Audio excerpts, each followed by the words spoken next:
And we're live. Technology is great when it works, and when it doesn't, can be a terrible bear. Welcome back to the Walk the Talk America Guns and Mental Health podcast. We thank you all for tuning in. If you're listening live, that is awesome. Please participate in the chat. We enjoy that. And if you're not, and you're just listening to this on a download after recording, thank you very much. And if you find it useful, please do share it around because that's how we help people get well, or at least stay well. Today we have with us Jacquelyn Clark of Bristlecone Shooting Supplies, Retail, Range Store, and Haberdashery. No, not that part, but she's in Colorado, and I will let her do her own introduction. But there's a really cool backstory to this that I'm sure Mike is going to get to. So, hi, Jacquelyn. Good morning. Good morning. Thanks for having me. Thanks for being here. This is really cool, and I'm always honored when we get to do this at all, right? Because it's a conversation with people who are doing cool things somewhere else, and otherwise we probably wouldn't even be talking. So it's neat for me. I love learning, and this is just another opportunity to learn, and I can't wait to hear what you're going to share. But please do introduce yourself a little bit further to our audience. Sure. Well, I liked how you introduced the store because it is a lot of things to a lot of people. But my name is Jacquelyn Clark, and I'm the co-owner at Bristlecone Shooting Training and Retail Center. We're a indoor range training facility and retail store in Lakewood, Colorado, which is about 10 miles outside of downtown Denver. So you could either say Denver or Lakewood. I run the range with my husband. We've been operating for 10 years, and we started it from the ground up. So we're true small business owners. We had never done anything like this before. We had lives in corporate America before we got into this, so it was a complete change of direction, and we've really enjoyed the work that we've done over the last 10 years. I think we got into it kind of in a non-traditional way 10 years ago, although it seems a little bit more traditional now, talking to other range owners and retailers around the country. Neither of us came from a firearm background. A couple family members serving in the military, but really not. Firearms weren't a part of our vocabulary when we were growing up and when we were young adults. But we went through a home defense scare when we were living in suburban Atlanta years ago before we had kids, and it was a real watershed moment for us. We were sleeping and thought somebody was breaking into the house. I was convinced. We called the cops, and we're hiding behind the bed with a golf club for 7 minutes until the police arrived, which felt like forever. So it ended up being nothing, thankfully, but it really caused us to reevaluate our home defense strategy, and we decided to go out and look at guns. And my husband Bryan, I think like any guy, researched it to death and made all these spreadsheets and everything, and finally decided the three that we were going to try. And so we went to a range in Georgia, which at the time, 20 years ago, it had a dirt berm and record scratched when a girl walked in. But despite all that, I loved Sounds about right. I loved target shooting, and we just fell in love with the sport. And, so fast forward years later, we find a couple of really nice family-friendly places to join. It becomes what we do on date night. We take more training classes, buy more guns, and eventually moved out to Colorado to be closer to family, and really couldn't find a nice upscale family-friendly indoor place to shoot. It's surprising for how quickly Denver was growing at the time. And so, here we are. We dove in with both feet and our eyes closed about 12 years ago. That's awesome. That's a good intro. Mike, you had a little comment there about the needle sliding off the record when a girl walked in. Tell me a little bit about your journey as a woman in this field and what that was like, because I know that there's been a surge recently of women owning guns, exploring gun culture, certainly in the last 4 years. And I'm curious what your experience was walking through that community and what you've seen change. That's a good question. I think it's changed quite a bit. When we first entered the industry, we went to a couple of NRA range development conferences. We worked with a range development consultant, and everybody said, women are the fastest growing segment of the shooting sports market. I think that's still true today, but here we are 10 years later, they still don't represent more than 20-30% of our customers. So it's still very male dominated. I have seen the industry grow in the sense that there are more range and retail owners, women that are running shops all over the country, and that's definitely different than when we started out. We were very unique in that sense, that it was a woman-owned business 12 years ago when we started and 10 years ago when we opened. But now that's not the case, which is great. I also think it's changed in the sense that, we were an anomaly back then, and that we came from a business background and not military, law enforcement, firearms, retail background. And now that has changed. There's a lot more people getting into the industry with what we do that come from just a purely business background and not necessarily firearms. So we're seeing the shops run differently, which I think is great. Seems like there's more female representation at SHOT Show when you're talking with manufacturers and everything. So there's definitely more women out there than there were 10 years ago. As far as customers, I think it's continued to grow, but not as much as I would have expected. We market a ton to women shooters, and we've got female instructors, and I guess I expected the trajectory to go like this, and it's kind of gone like this. It's been fascinating for me to go on this journey because I wasn't into the culture at all. My story is, lifelong gun owner, family full of cops, hunted, but wasn't really into it. And then I joined up with Mike and went to some conferences and whatnot and shows. And then I realized how diverse everything is. And I think that I've seen a growth just in 5 years of the diversity. And I was impressed with how diverse it was 5 years ago. But I'm wondering now if, like, from your angle, you're seeing like the ownership increase, the participation increase. What's drawing this broader, more diverse audience, including women? I mean, certainly defense is part of it, but like, what are the conversations you're having at the store? What are they interested in? What do people like? It's all over the map, and it's not like there's one main common denominator. You're right. A lot of them do come into this community through a personal or home defense crisis, kind of like my husband and I did. And then they fall in love with the sport. We see that a lot. Like they'll come in, like I said, for a defensive reason. They decide they need a firearm as a tool to defend themselves, defend their families. They don't want to be reliant on somebody else to do that. And then once they get in there and they take some classes or maybe join a competition, experience the community like you did and see how diverse it is and how interesting, they really are drawn to more of the recreational aspect of it.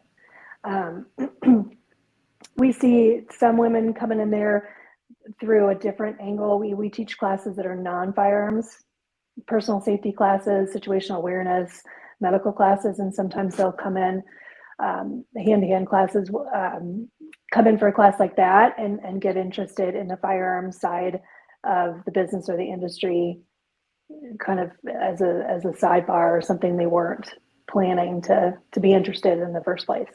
Come for the crisis, stay for the fun.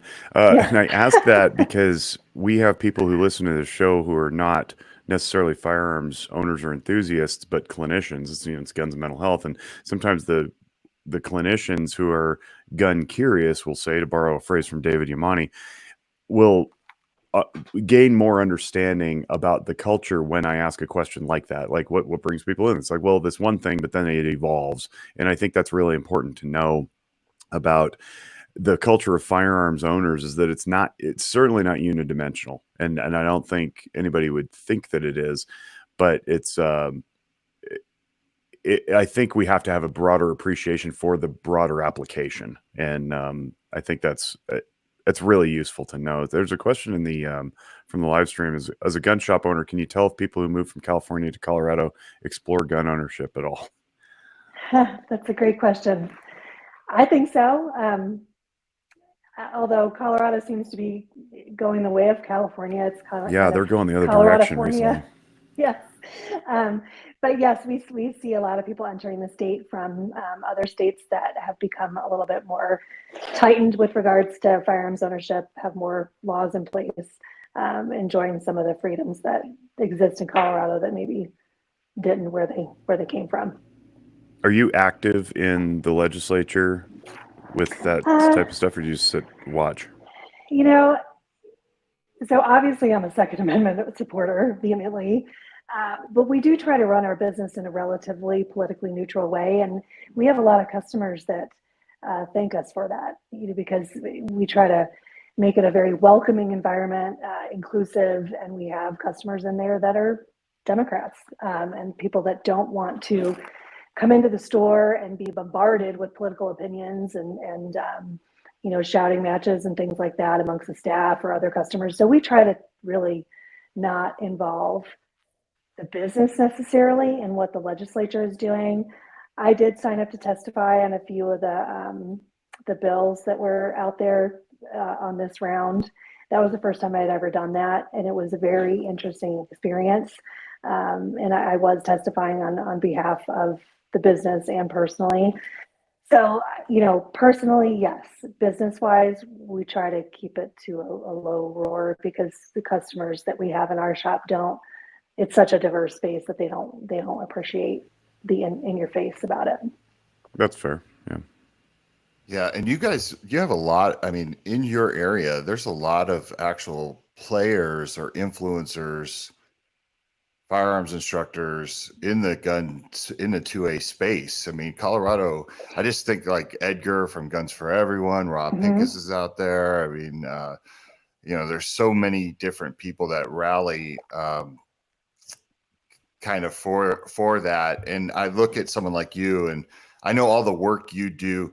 We run in the same circles. So we're going to meetings with the DOD, and we're going to meetings with the VA and the NSSF, and it's really interesting. And Jake, you say like, hey, do you do this aspect of it? And I think, well, damn, there's only a certain amount of hours in the day for some of us. You know what I mean? And sometimes we have to pick and choose like where we really want to get involved and get into. But I want to share a quick story that many of the listeners probably don't know. But the very first time I ever talked publicly about Walk the Talk America was at your store in 2018. And I don't want to say it was by accident, but Walk the Talk America was a concept. And I had gone out and talked to a bunch of people that eventually became my board members. And I remember going out to Denver because you were holding an event at the shop that was with Edgar from Guns for Everyone and Maj Toure from Black Guns Matter. And Rob Pincus was there. And I remember being so intrigued because on the flyer for the event, it said a mental health expert will be there. And I was like, this is great. I can't wait to see, who that person is and listen to them talk. And I'm in this classroom and Edgar's up there giving a speech, and then Rob Pincus comes up and gives a speech. Maj gives a speech. Rob comes back up and he's like, we're going to have Mike Zedini come up and talk about mental health. And I had this was just a concept. I didn't even have a plan. So I got up there and I think I bullshitted my way through like 15 minutes of really nothing. I mean, like I look back on it and thank God someone didn't say like, well, what is it exactly you do? Because that could have derailed everything that I was talking about. But it's really fascinating because I remember after we were all out to dinner and I asked Rob and Edgar and I said, who's the mental health person? And they were like, well, it was you after that person didn't show up. So I kind of got thrown into that role, but actually I think that was a great thing. But so the history of Walk to Talk America really starts at Bristlecone, talking about it publicly, because that, and just so the listeners understand, the fear that I had in that was talking about it was just getting crucified, right? Because if you don't really know what you're talking about and you start bringing up guns and mental health, the gun community by nature is very defensive when it comes to guns and mental health and suicide prevention, because in their mind, it's like you're blaming the gun, right? And we're so wound up about our rights and our rights being restricted that, it is kind of funny that I was up there talking about it, but the reaction that the crowd gave me, I mean, I had people, once again, just like I tell the story about the bands at SHOT Show, coming up, giving me a hug, talking about their suicide loss stories or the time that they were in crisis. And so that experience speaking at your shop for the very first time about Walk Talk America really showed me that this was something that was needed, right? It was something that our people actually needed. We needed that outlet. We needed that place. And I think this is a good segue to talk about why did you get into, offering safe storage at your shop? Why do you care so much? Why are we both at DOD meetings and VA meetings and looking to strengthen our relationship amongst the community and also anybody else that will listen about all the great things the gun industry is doing to help people stay mentally healthy and give them an outlet when they're in crisis? Yeah, that's a great story, Mike. I feel proud that you had that experience at our shop. I'm glad it was so positive. But also a good question about why we do what we do. I guess it all started when we jumped into this business venture and opened up the shop, entered the industry. Because I didn't come from a family with a lot of military or law enforcement, and I wasn't part of the firearms industry before, I had no idea that there was such a suicide issue, among the veterans, around the military community, law enforcement. It's not because firearms owners in general, it's not because firearms owners have more mental health problems than other people. It's just because they have access to more lethal means than people that aren't around firearms. And I had no idea. And so once we entered the space and I started to learn what was going on with that and the statistics, I felt a huge responsibility to do something to try to make an impact on what was happening in the community with suicide and access to lethal means. And so we started, doing what we could here and there. We didn't really know what we were doing, but we wanted to help. Pretty quickly, as we were trying to make some waves in the community just ourselves and not really knowing how to go about it, we got connected with the Colorado Firearm Safety Coalition, which is a group of other range and retail owners in the area that feel that same responsibilities, as well as mental health professionals at the state level, some folks from the University of Colorado, everybody that basically had a common ground of wanting to be able to talk to the Second Amendment community about firearms, mental health, and secure storage. And the interesting thing about that group is everybody has wildly different political views, but everyone can put them aside to try to address the issue at hand. Everybody in that organization understands that if you put some time and space between a lethal means and a person that's going through a rough patch, you can probably make a difference. And so we started working very regularly with that organization. While this was going on, we had a suicide at our range, which again, I had no idea that was something that happened at ranges every once in a while. And it does. I mean, you talk to any range owner, and if they've been operating for a couple of years, they may have had one. It's not unheard of. And I just had no idea walking into this industry that somebody could come in and do that in my place of business. And it was the most awful experience, worst day of my life. I can't imagine what it was for that person's family. But just seeing what happened with my staff and the impact it had on the community that we had created was strong. So, we really doubled down on our efforts after that experience and began working on some projects that were more formalized, that involved some grant funding and really enabled us to create some solid secure storage solutions at our facility that we disseminate into the community, and now are working on scaling on a national level.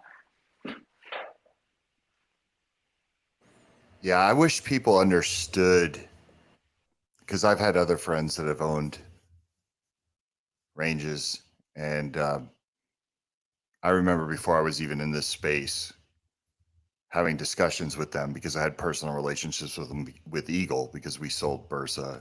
You know, they carried our guns, and I had friendships. And I just wish people understood the trauma bombs that shops face when this happens. You know, we get painted in the community as people who generally don't care, and all we care about is selling product and, you know, all the things that they wish we were, you know, because they need an outlet for their energy, and they need an answer and an explanation. But I really wish that people understood. It's part of why I do what I do. It's just like the reactions that some of my friends had that owned shops or, you know, ranges, that when someone did take their life on the range, it really just, it's just soul crushing for everybody. And it's so traumatic. And like, I love that you pointed out, I can't imagine what this person's family went through, because I saw what my people went through, and they might not even have known this person that well, or, you know, they only had the relationship through the shop. So yeah, it's just something that needs attention. And I guess that's why I'm really happy when I hear that shops are offering this service, or they want to get involved, or they want to have the flyer out. Because I think that most people don't understand that shops don't want that. They don't. They want their customer to be mentally healthy, and they want them to have outlets. It's just we've never really found a way to kind of fit into that. And now I think we're taking charge. I love the shift that's happening. You know? Yeah, that was a good term you used, soul crushing. I mean, it really was. Our staff members, a lot of them have served in the military or were former law enforcement, and so ostensibly they've seen some violence, but some of them no, you know, and it's just they're like our family, and it's like somebody coming into your home and doing that. And you know, again, it's nothing, I'm sure, compared to this person's family and what they went through, but it is a bomb, you know. And one of the very first things we did after that was work with the NSSF to develop a roadmap for ranges, unfortunately, when something like that happens, because we didn't know what to do. I mean, it was just a terrible situation. But there are some steps that you need to go through at every level. And there's lots of logistics to be handled, unfortunately. And we wanted to make sure if other range owners were going through that they had something from the NSSF, and I think they still give it out in their have a brave conversation packet, their suicide prevention packet that gives some direction in the aftermath. I think that even having, so you do the secure storage, and we'll talk about that in a second, but when I got to believe that from a psychological perspective, what you're casting is a meta message of responsibility when you don't necessarily have to say, hey, we're going to screen you for suicidal tendencies if you're renting a gun from the counter, right? You don't have to do that. What you do is you create a culture within the shop, the store, the range, by putting a bunch of materials out that say we care, right? It's a nice light environment. People are having fun. You know, they're looking out for each other. It looks like a nice place that almost acts as a deterrent to the person who may come in with that intent. They go, I'm not going to do it here, right? It's like you wouldn't do it at a Chuck E. Cheese, and unless you're super deranged. But versus a different culture, and I've walked into some places like this too, where the shop is dark and dingy. Nobody really cares. There's some people working there who are overly gruff, maybe even condescending, right? That gives off a super negative vibe. And I think that by doing storage initiatives, by posting, you know, guns and mental health stickers for our podcast, for example, you know, saying, take care of your mental health, putting flyers out, having, you know, brightly lit areas, you know, just making it warm and inviting, I think creates an atmosphere that communicates a message of positivity and hope as opposed to despondency and despair, right? So by doing some of these things that don't look like suicide prevention, you're actually preventing suicide simply by offering an environment that's nice and conducive to, you know, chatting about that. So the person walks in, instead of taking his or her own life, they start up a conversation. Maybe it's like, yeah, you know, home life's pretty tough right now, as they're tapping the counter with their fingers, right? And then maybe because you employ competent individuals who are carrying people, they go, well, tell me more about that. And you don't need to have any specialized training. You don't need Jake to come in there and give you the 3-hour overview on how to have the conversation. But it's just like it's just embedded in the culture of just being a human, right? And I think that can be a useful deterrent to catastrophic incidents as well. I could go on and on, but that's I just wanted to say that I think there's some undertones there that maybe don't get the credit they deserve. Yeah, I think that's a very good point. And we see those conversations from time to time. I mean, it's all about creating a community and having staff members that know how to have a conversation and know what nuances to pick up on and have the resources to point people in the right direction if they need it. We've had people come into the range, members, that are chatting up the staff. And one situation in particular, I remember a guy came in and he said, "This has been a really rough morning. I'm so glad I'm here. This is my happy place. A really rough morning. Found my wife in bed with somebody, or I'm going to go through a divorce. I don't know what I'm going to do." And then he started kind of going down this rat hole. And we told him it probably wasn't a great day for him to be on the range, but we're glad he was there and around the community that he likes being around, and he completely understood. So those conversations are very important. Community. That's where it really was go. That was the word that escaped me. But you created a community, and the community leans on itself, and that's a huge part of what we do with this idea of innovative ways to, stop or intercede, stop people in their moments of crisis without fear of rights restriction. And you have to have yourself surrounded by caring, kind people with whom you're connected in a healthy way, who are going to detect that if you yourself aren't aware. Because sometimes we don't see our own blind spots.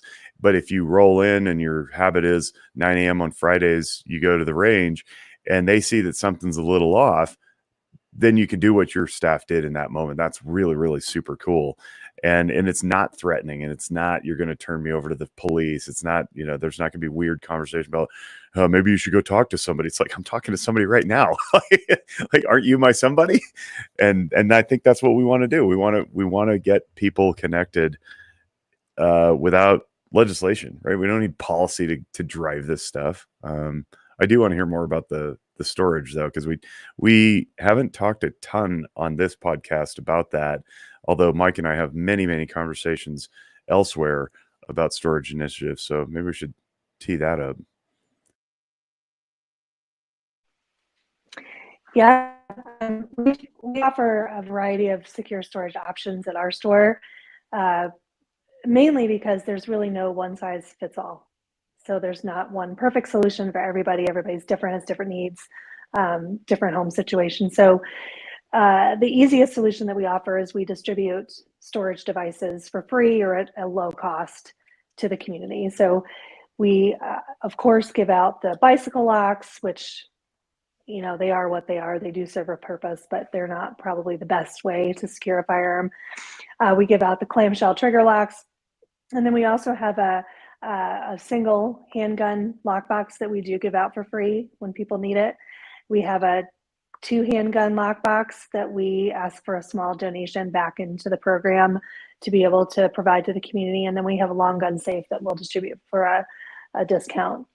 That's probably the easiest type of secure storage. And then those people take those devices and they have a better way to store the firearm in their home or in their vehicle.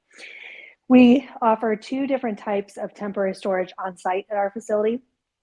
The first is a set of lockers on site that's dedicated to temporary storage. And when a customer accesses those lockers, they sign an agreement that basically, states that they understand the period of time that they're storing the firearm there. We don't want it there forever.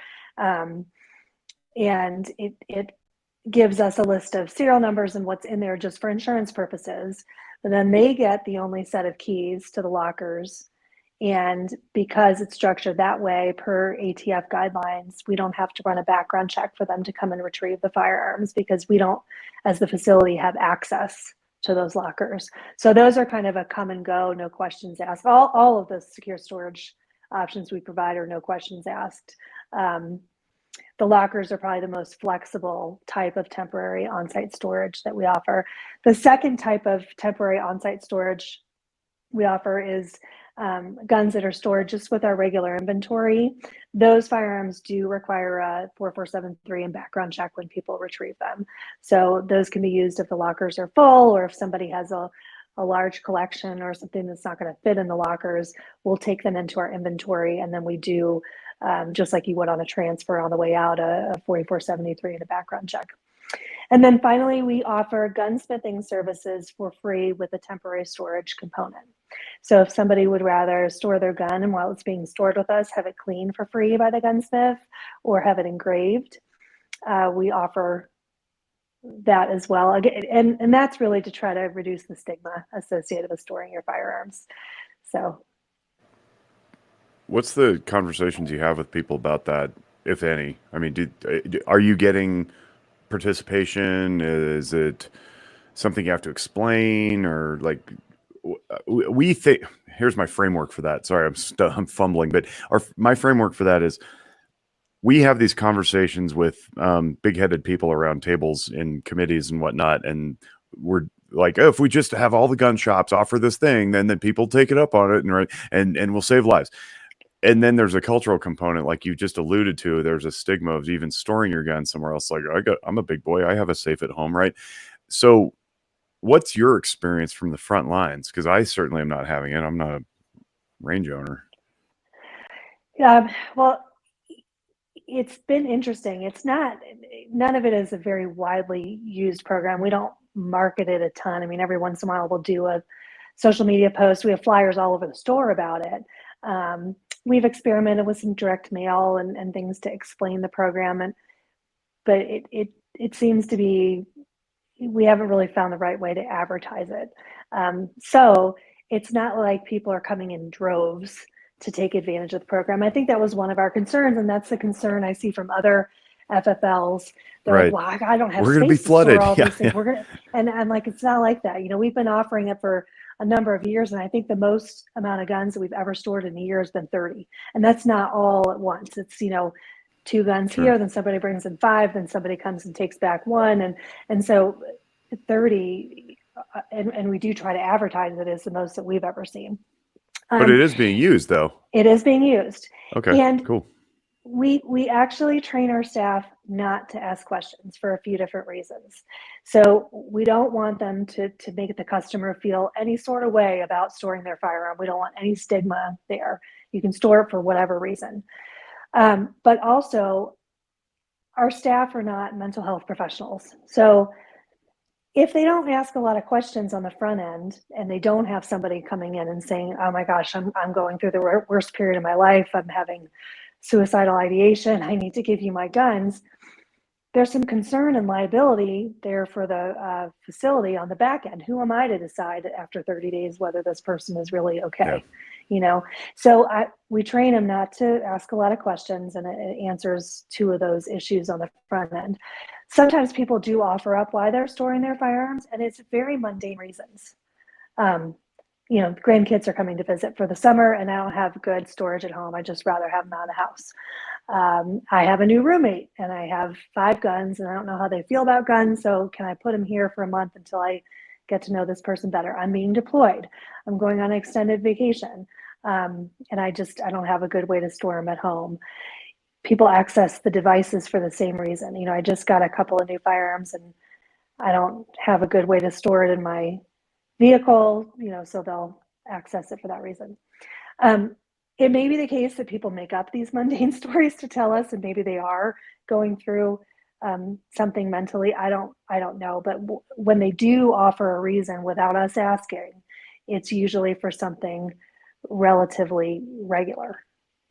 G-Web's gun websites, if you're unfamiliar, asks a question: can somebody buy a gift certificate for gun cleaning, like a collection like that? So, like, to gift the person who may be in need. So if I know that Mike is struggling, that may be a subliminal way for me to be like, here, I bought this gift certificate for you. Can somebody do that? That's a great idea. Yes, we've never had anybody do that, and we don't have said gift certificates printed out and ready to go. But if somebody came in asking for that, we would absolutely give them a gift card and, designated that it was for that specific service and they can come in and take advantage of it. That's a great idea. He just offered something else too, which is really cool. Yeah, G-Webs is on fire today. Like, it seems like a gun safe company would jump on a campaign to offer shop like a big teal blue safe or whatever color to put in the store for people to know it's a safe space. Like, you got the messaging, right? That's, if I go into this store and it has this thing, personally, I think it should be mental health green, but that's just me. That's a great idea. And we are actively trying to talk with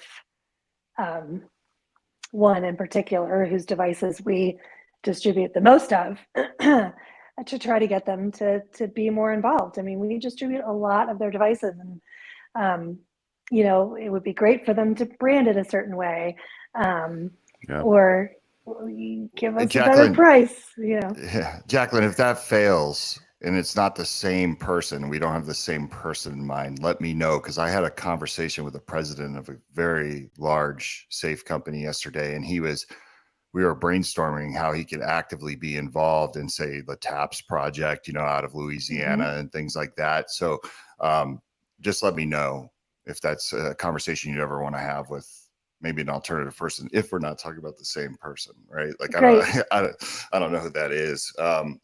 But one of the things that I wanted to say, the effectiveness of all of our programs is there's, especially when you talk to researchers and people that are into data, right? Like, we got to follow the data, or how many lives did this save? And I always say to them, please don't let data get in the way of saving a life. Like, literally don't. It's just idiotic to me, right? Because Jake once said, anecdotally, yeah, but anecdotes add up. They add up, so you have proof of concept eventually when they add up, right? And I always tell people all the time, I don't know if you never store gun one, I don't necessarily think that's the important piece. I think it's that you offer it, right? And I remember having some conversations with some gun shop owners that featured the Walk the Talk America card, which you have featured the card, and hopefully you have the card there too. And if you don't, that's my bad. And I got to get on Jay to make sure that you're stocked up. But I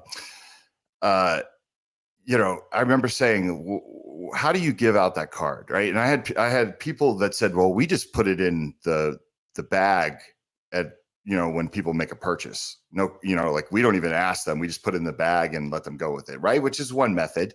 But I remember talking with Edgar from Guns for Everyone when he had his retail front. I don't think he has his retail front. I think he just does training. But I remember him saying, I leave the cards out and I don't talk to anybody about it. I watch them, and he said, we have customers that, they're waiting for their background check to pass. And he's like, I'll see like maybe a lady puts it in her purse, or a guy picks it up and he puts it back down, but maybe he sticks it in his pocket. And then he's like, and then if they want to come talk to me about it, we talk about it. And then I tell them all the other stuff. So he used it as more of, I'm going to passively put it out there and it's going to be a conversation starter, which I absolutely love, right? Because if you see somebody put that in their purse or their backpack or their pocket, it's like they're probably going to use it. And they know it's there, and they know the gun shop cares about them. So I think it's just like what Jake was saying. You're kind of sending these messages of, we got you here. This is a safe space. Like, I joked around back in the day. I used to be a traveling sales rep for the gun company that my family owned. And one of my jobs was just dropping in on gun shops. And I used to say it was the white man's barbershop, right? Because I would walk in there, and now that's changed, right? You can't say it's the white man's barbershop anymore, because you got all kinds of different diversity coming into the shop to talk about guns, right? As you saw different groups getting into this space. But it's really interesting because that there is a sense of community there. And I remember going in to try to talk to the owner, and there'd be like 4 guys just sitting by the counter talking to the guy behind the counter about guns and how cool, or this is coming out, or this is coming. And I would get roped into those conversations because I was a rep from a factory. You know what I mean? So it's definitely a space where you can kind of create those environments and send those messages to kind of give gun owners hope. Like, okay, I don't know where to go for this, but Bristlecone's telling me I can come back here and talk about it. You know what I mean? Like, how powerful is that? Like, that gives you a sense of, it would make me calm as a gun owner for sure. Yeah, you're describing a typical day in the life, Mike. If I walked down on the floor right now, that's exactly what would be happening, I'm sure, in a couple different pockets in the facility. We have a community board or area inside the facility, and we let community members post things there, if they have items for sale or classes that they're teaching or events within the community that are outside the range. And we also put materials there, and it's right by our training calendar where all the classes are listed. And there's also a window into the range right there. So it's kind of a gathering spot within the store. And we put your materials out there and materials from other groups like the NSSF. And it is interesting to watch people look at them when they're waiting either for their range time or for a background check or waiting for an associate to come available. They gravitate towards that area, and they're constantly picking them up and looking at them, reading them, and taking them.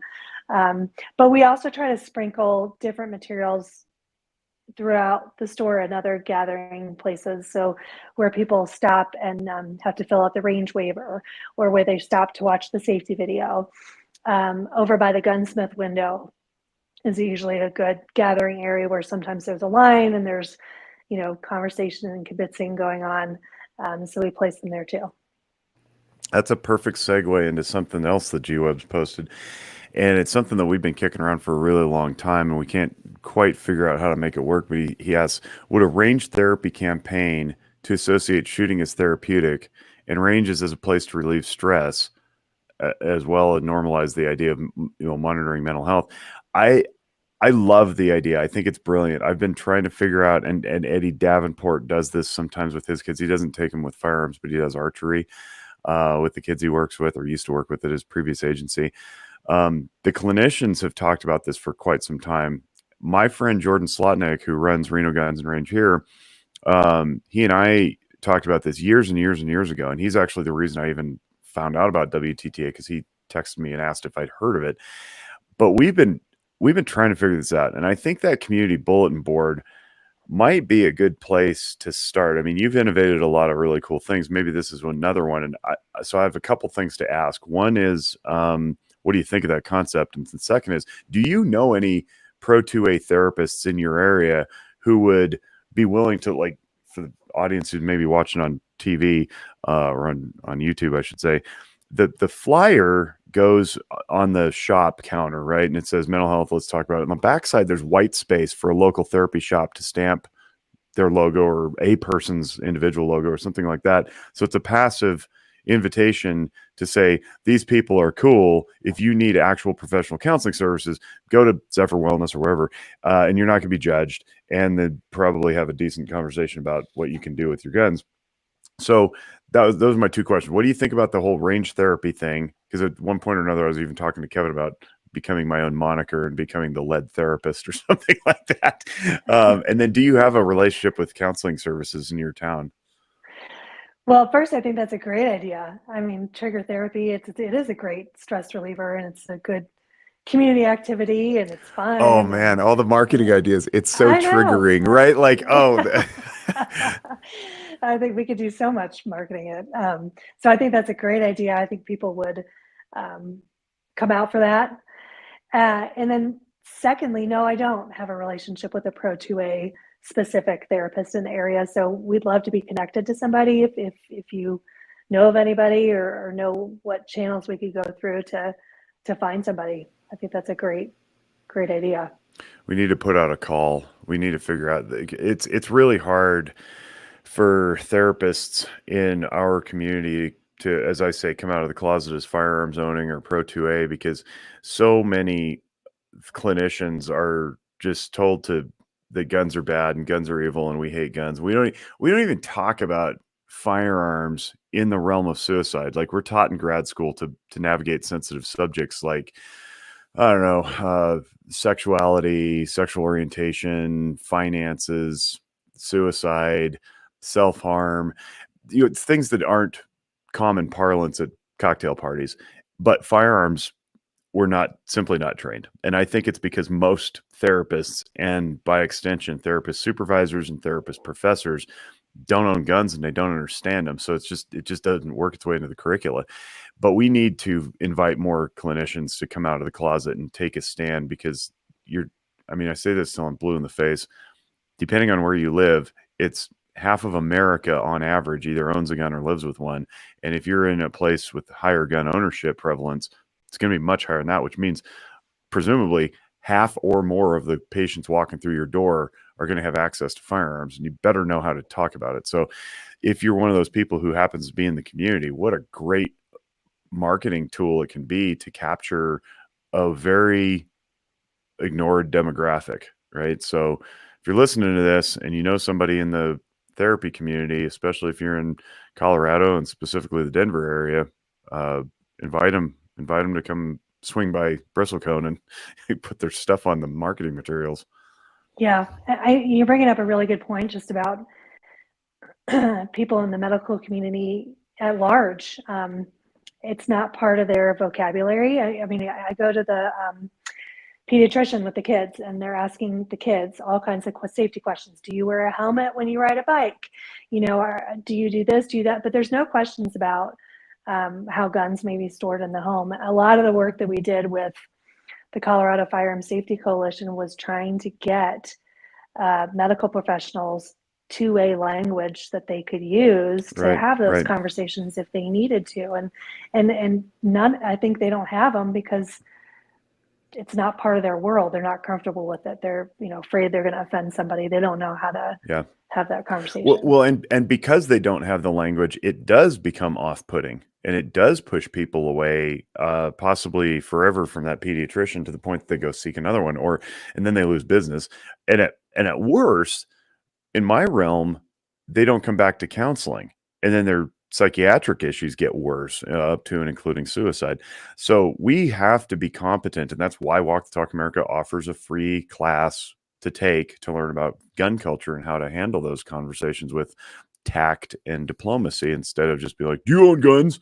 It's like, don't approach it that way. That's wrong. People will recoil. And in the bit, like in the chat, I see the biggest question in cultural competence courses is always, how do you bring up the gun, right? And that's the thing that's why I always say it's so important. Obviously, I'm going to plug Walk the Talk America here for a second, right? We have a cultural competence course that we've been very proud of for years.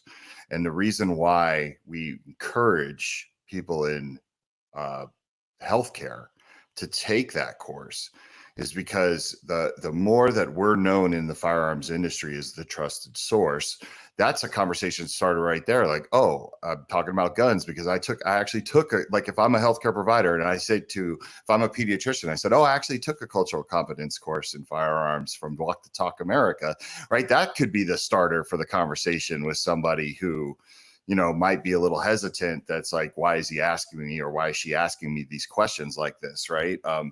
Because we definitely want to be careful in the way we ask, because if you ask a certain way, I've had it all the time, right? Jake, how people could call us and say, well, why did they ask me like that? It's like, well, sometimes they were just trying to help, but they just didn't know how, and they fumbled through it and they made it awkward, and you shut down or you lied, right? Like, no, I don't have any guns in the house, right? But I think they want to know where it's going too. Yeah. Is it going into some repository? Yeah. Jacquelyn, I have a question for you. So a lot of people don't understand what gun shops go through in general, ranges of gun shops. And I always tell people this all the time, because you have the healthcare providers out there saying, well, let's train the staff and let's make the staff these mini, like you said, they're not mental health professionals, right? So the guy behind the counter, and I don't know about your shop, so I don't want to assume, but to me, I always felt like when I would visit gun shops, there was a lot of turnover. Like, guys would find jobs in the industry, guys would get poached, or girls would get poached. The people behind the counter, it wasn't a job where people stayed for 30 years. Maybe they do, you know what I mean? But so you kind of have the high turnover. You have the barbershop atmosphere where people are taking time from the guy behind or the girl behind the counters, work day. You have all 17 distributors calling with their dealer of the day, right? The person behind the counter has to field those phone calls, and talk to those people. Then you have to run background checks for people that actually want to purchase a product. You have to do customer service for people that are actually interested in purchasing a product or discussing it. Then they have to look for straw purchases. We're putting a lot on the plate of a person that isn't making $1 million a year, and on a Saturday and Sunday could be very busy, right? Like, how do you navigate that, making sure that, you have, I guess, these programs in your shop to say like, hey, this is important. I need you to understand this and not blow by it. But at the same time, understanding that they got a lot on their plate. Yeah, that's a very good summary. They're not scooping ice cream or shoveling French fries. I mean, they have some really big responsibilities that are life or death, in some cases. And so they are wearing a lot of different hats, and they do have a lot on their shoulders. To me, it's all about helping them prioritize, understanding where the priorities are for Bryan and I, which it's always going to be safety first, with customer service and compliance close second and third. And what we're talking about today falls under the umbrella of safety. So they've got to keep that shop and their part of it safe from straw purchases, from people with bad intentions, from folks that shouldn't be around firearms, that may be a danger to themselves.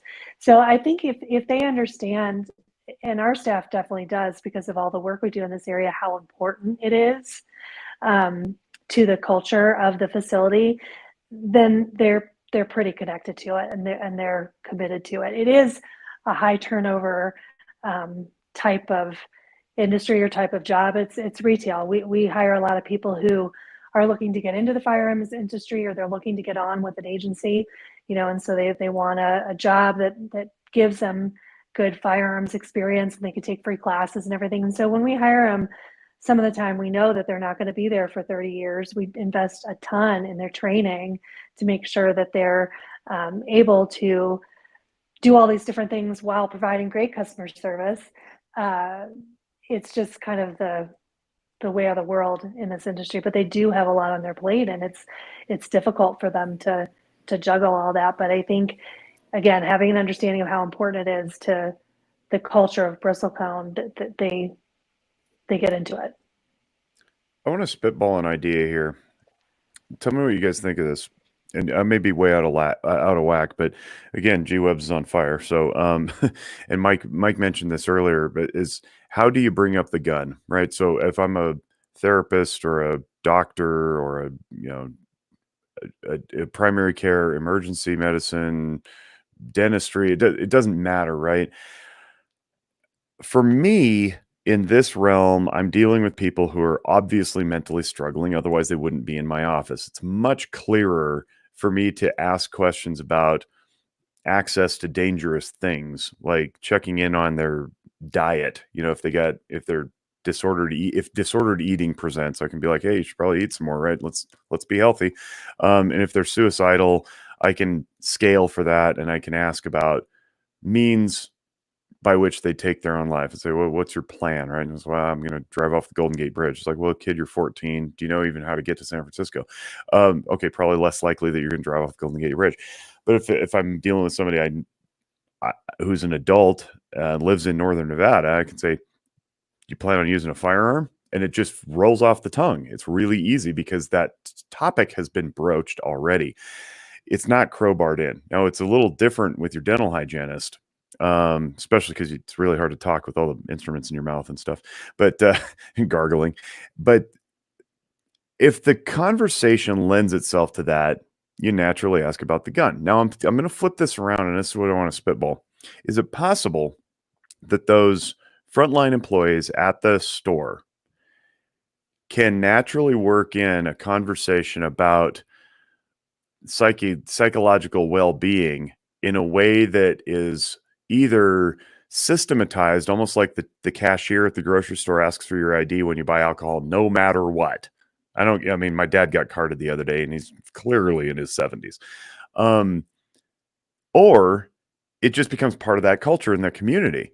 Every single time you see somebody for the first time of the week or whatever, you're like, hey, you know us, we always check in on mental well-being. How you doing? Right? Like just run right through the front door, but make it in a normal, natural, casual way, because that's what you do in your store, right? Like, is that a possibility where it just becomes the thing that we do and we systematize it? Or is that like so far out of bounds, it's not even worth it? I don't think it's out of bounds, but we would need to find a way to do it where it doesn't open up that door of liability. Right. Because then you end up having a conversation that you don't necessarily want to have or equipped to have. Because what if they say, actually, and then you're 30 minutes down the road talking about the impending divorce or whatever. It's like, I got other customers I need to help, right? Because that's the risk. Yeah. Or what if it turns into a conversation and we do end up storing the firearms for them? And so that's a pretty good outcome, right? We have a conversation with somebody where we open the door. There was some sticky stuff going on in their life and they leave their guns. But then when they come and get them, are we really equipped to have the same conversation or have a conversation that helps us feel good about that person taking the guns back, other than the 4473 and background check that we run on them? What if they weren't really okay and we do give the guns back? And they do something bad with them. That's where the liability exists for some retailers. Yeah, and I think my perspective on that is one that I'm going to take from my own profession, where you're always, I tell this to my students, my interns, you're always going to be standing on a ledge. It's which ledge can you articulate the best that helps you sleep at night. And I would say that in the case of like what we deal with, which is either you breach autonomy to get the person help in the form of a welfare check to their home with law enforcement or whatever, or you retain confidentiality, and you don't do something, and then they do something bad, right? And it becomes, what did you know and when did you know it and why didn't you act, or why did you act? Because as long as you can articulate why, you're probably going to be okay. And I would say to the person who's giving the guns back, and I've had this conversation a zillion times, the autonomy of the individual to relinquish them needs to be respected in the same way when they come in and go, I'm good now. You didn't screen them to see how bad they were initially. They just said, I'm not in a good spot. And then later they go, I'm in a good spot. Well, I got to trust you both ways, right? And Mike brings this up frequently too. It's like, what kind of liability do you have if you don't do that, right? And you say, well, we're not going to have this conversation. They say, and then somebody's always going to say, well, you should have, right? So I think you could argue it both ways, and it's whatever you're most comfortable articulating. But I feel that, and that's why I wanted to throw that out there. It's like, is this even a possibility? But I get the dynamics too, and I get the fear of what can of worms it opens up, and if you can even put the lid back on afterward. So I don't know. It's just an idea. I figured to throw it out there. I think it's a great idea, and I'm sure we could find some way to normalize it and start some sort of conversation with regularity that doesn't heighten that liability. There are a couple of states that have passed, I guess you call them safe harbor laws for retailers in this exact conundrum. They release liability. Mm-hmm. Yeah, Washington State has it, and Louisiana, I believe. Right. Yeah. TAPS project. Yeah. Yeah. It's the forward thinking stuff I like, Yeah. It's interesting though, talking to, I met with a number of FFLs up in Washington State recently, and some of them were offering temporary storage programs like we do. But they didn't really see the law that's in place as anything that would really help them. They were kind of neither here nor there about it, which I thought was interesting. And it kind of speaks to their why, which is in line with what you're saying, Jake. They're doing it because they want to have that connection and provide that service, and they know they're standing on a ledge. They just want to be standing on the right ledge.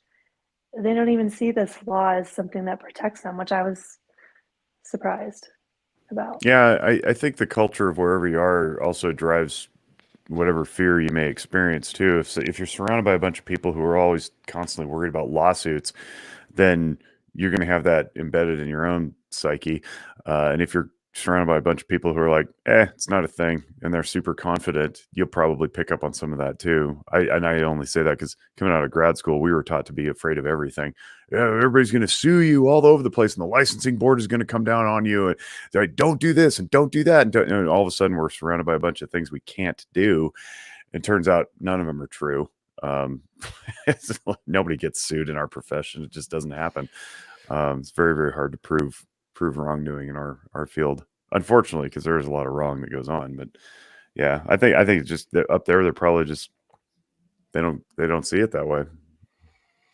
Well, and so many of the healthcare industries kind of lead the way with all their disclaimers. If somebody messages Mental Health America Right. or so many things, it's a big fat paragraph. Hey, we can't help you right now for a legal disclaimer. Here's the crisis line. So it makes sense that removing liability is kind of the first step to have some of these creative solutions. Let's remove the attorneys instead.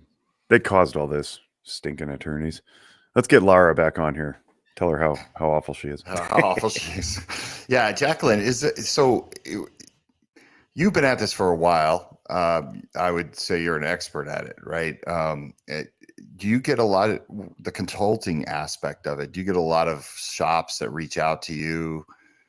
I would assume that you do.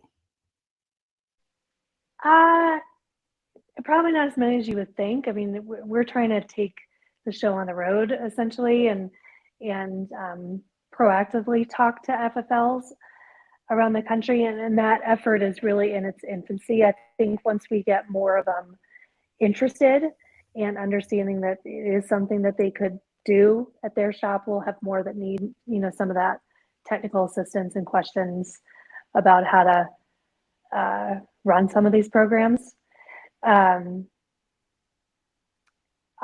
I do talk with, it seems like organizations more, like the organization in Louisiana, and some others around the country that are interested in an FFL that's actually doing it, so that they could themselves recruit FFLs in their area to do it.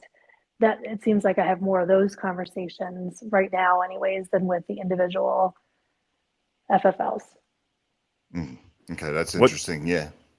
What's the biggest hurdle do you think that shop owners face when they considering this? Is it, to me, it seems like it's the unknowns and the potential for litigation, but is there anything else? Is there just like lack of space, or I'm trying to think. Yeah, what are the hurdles? You hit on the big two. It's the liability concerns, and then just not knowing what they're getting into. Not knowing if it's going to be something that they can actually run and sustain.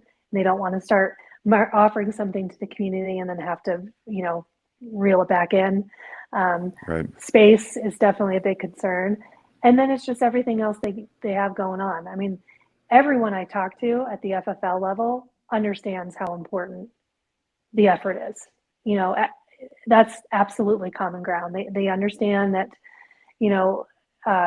the community is affected by suicide at a high rate, and they understand the whole lethal means and access. They get it. But they're running a small business, and any small business owner is doing 50 million things in one day, and they're trying to make money, and this is not a moneymaker on its face. It's a community effort. It's something they realize is important, but sometimes it gets to the bottom of the stack. Yeah. No, I get it. Yeah, I get it. I actually had kicked around the idea of doing it here at Zephyr, and just getting some locking devices. And I was like, I don't know how that would even work, but it's still an option. Like, why can't therapists hold guns? It's a conversation that the clinicians have had on our text thread too. I don't know that we couldn't. I mean, I don't know that we couldn't. Is it a transfer? Does that count as a transfer in the state of Nevada? Probably, but I don't know. But it's worth exploring if we can help alleviate the strain. G-Web's asked if there could be tax breaks for shops that offer safe space for guns. Or I don't know about tax breaks, but I think insurance discounts would definitely be up for discussion. I think if we talk to our liability insurance carriers, they should probably be interested in giving some sort of discount for programs like that, or if you train your staff a certain way. Have you had conversations with those folks? Not directly, but that thought has come up before. It's a great idea. Tax breaks are a great idea too, but I agree. I think they'd be harder to go after. On the insurance front, however, when I do have those general conversations, at least with our broker, they flip it back around. They say, well, if you're storing guns, you need to increase your personal property of others insurance because you've got more guns on property. And that's a concern too. I've heard from FFLs, like, I already have enough serial numbers in here. I don't need more serial numbers that are subject to being stolen if there's a break-in.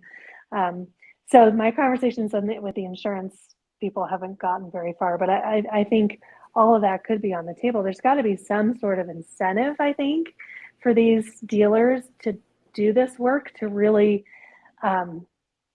scale it quickly on a national level. Like the ones that we get to participate in a program like this, they do it because they feel that community connection. They have some sort of personal why that drives them to do it. But that's not going to be true for every retailer.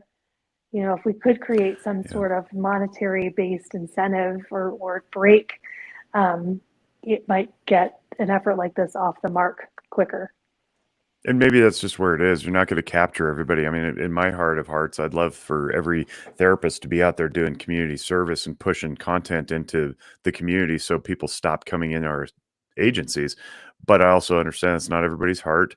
And I also understand that it's just not in their bailiwick either. So, you know, if you can get a handful of them, maybe that's enough, right? And it does become socially conscious rather than just monetarily incentivized. You know, not everybody's driven by the same motivating factors. So, you know, maybe we just lean on, it's the right thing to do. And then everybody who's not doing it just kind of gets shamed into doing it. Oh, you're not in the cool kids club. You don't care about your community enough. I want money. Yeah. See, there it is. You don't care enough. You just care about money. It just seems so obvious to me that if you really care about reducing the negative outcomes of firearms, then you'll work with the firearms companies and the industry as a whole to figure out how to incentivize them, right? There's certain things that we can't compromise. Obviously, we can't compromise a lot of restriction and you know, violating that Second Amendment right, but we will work with you on messaging. We will work with you on actually giving a shit and putting the effort in, like you are, Jacquelyn. I'm preaching to the choir here, but you know, get the other people on board. Give them a reason to jump in. There's not one gun shop owner that thinks suicide is good, right?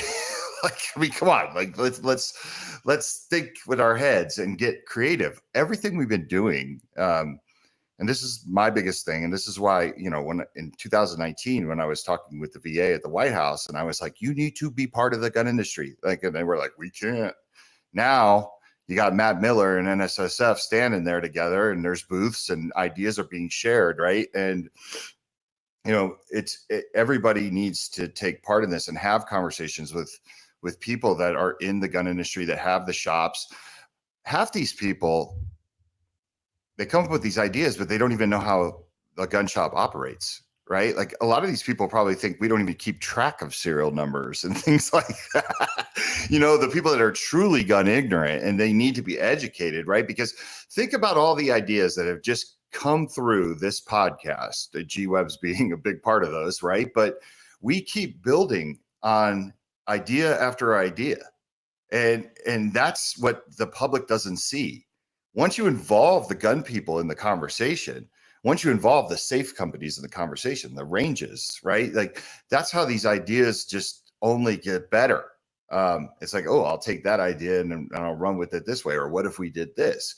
And I think these are the conversations, and I see it. You know, I don't want to say it's doom and gloom. Like, you know, obviously, Jacquelyn, we've been part of some really cool meetings behind the scenes, but I know some of the frustration is that we got to kind of get everybody on the same page and why this is important, and this is a way to do it. And I think on the anti-gun side or the gun neutral side, it's getting them to understand how this is complicated. You know, we have a lot on our plate. We need that help. We might need that financial break. Like you said, the minute you start talking about, you know, offering safe storage, the insurance guy wants to increase your rates for doing the right thing by humans. Yeah. You know what I mean? That's ridiculous. Like, somebody should step in. We know right from wrong. I mean, I like to think we do, right? But it just makes sense. I'm too close to it, though, you know? I think it takes a while, though, Mike. I mean, just think about how long it took me to wrap my head around some of the things that are coming along. Just think about how long it took Walk the Talk America to crystallize its message. We do so many things, and people still are like, "What is it you do?" Like was that you had a conversation the other day with somebody who's aware of us for several years, but then only after the conversation, he was like, "Holy cow, I had no idea." Right. And we've been around for 6 years. That's crazy. So I think with all these other organizations, it's just going to take time to change. When you're making cultural change, it doesn't happen overnight because they didn't get here overnight. Look at what's going on with the NRA. They still don't get it. They just had another election and they still don't get it. So I think we're doing the right thing. And if we continue working with a strong obedience in the same direction over a long period of time, we'll eventually land where we need to land, and we'll look back on today, for example, and be like, "Man, I can't believe we were talking about this like it was new," you know, and it won't be. It'll just be the way. So I'm actually filled with hope. We have some of those days where we go, why is this so hard, right? But we think about our own journeys and how long it took us to get there. I mean, you had to have several conversations with mental health psychology research people to realize that it wasn't about stopping the next mass shooting. So it just takes time, I think. Jacquelyn, you were leaning in to say something. I know I want to be sensitive to time too here. I was just going to agree. I mean, it's not an overnight. I wish it was a one Band-Aid fits all solution, but it's not. And it's going to be a slower change adoption, especially in certain areas, but it's worth doing. Yeah. And it is exciting to see, as frustrating as it is that we don't get credit for some of the things that we do and people pick up and run with, like you were mentioning, Mike. It is exciting to see efforts replicated. It's annoying that we came up with all these, and now people are just stealing them and using them as their own. But that's the point, right? The point is broader messaging, and we shouldn't care who gets the credit. It's copying is the sincerest form of flattery, or whatever. Flattery. I'm having a tough time with that, Jake, because I was the big proponent of steal my shit. Like, I don't care. Saving lives isn't proprietary. And then when it started to happen, Kevin knows this. I need a therapy session with you because I think this is a me issue. Well, it's hard. It's hard. I mean, we're taught from like day one in college, like, don't steal and claim it as your own. That's plagiarism. And yet that's exactly what's happening. And we're supposed to be glad about it because it's helping people. But at the same time, a little hat tip would be nice, right? This isn't our own original idea. We also partnered with, right? That would be nice. But in this world, I guess it's really easy to get jaded and frustrated and lose track of the mission if you make it about you and your ego. So I want to make sure that we're not doing that. Well, Jacquelyn, we're up against it. Obviously, we are cognizant of your time, but I ask a question of all the guests. When I ask this of you, how do you tend to your mental health? That's a great question. I think for me, I've got to have an outlet, something that's just for me that I go back to frequently, whether I'm struggling with mental health or not. And for me, it's running. I love to run wherever I am, whatever place in my life, physical, geographic location, I'm a runner. And if I'm feeling bad, I go on a run, I feel better. So I think it's important for everybody to find that for themselves. I know that's what helps me, just having that be out there. Even if I can't get to a run on a particular day, I know it exists and I can look forward to it. So that's how I feel about brewing beer, by the way. If I can't brew a beer today, I know that there is a beer being brewed somewhere, and I can take peace in that. Yep. Thank you. Thanks for joining, and thanks for doing what you do and being part of our mission collectively. And I look forward to seeing you again at some point in the near future. And I'm grateful that people like you exist and that we're overlapping in our circles to help make Earth better. So on behalf of our entire team here and all of our platinum sponsors, as well as all the people who sponsor at every other level to help make this machine move forward, we thank you, and we wish you great mental wellness. Take care. Thank you. Thank you very much.